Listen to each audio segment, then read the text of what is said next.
हरिः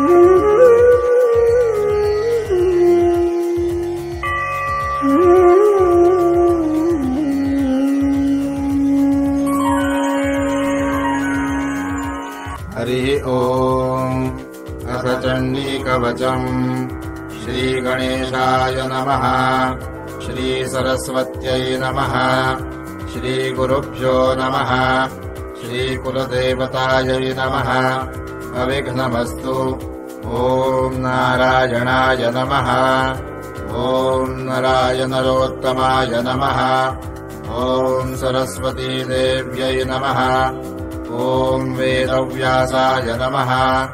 अस्य श्रीचण्डीकवचस्य ब्रह्मा ऋषिः अनुष्टुप्छन्दः चामुण्डा देवता अङ्गन्यासोक्तमातरो बीजम् दिग्बन्धदेवतास्तत्त्वम् श्रीजगदम्बा प्रीत्यर्थे जपे विनियोगः।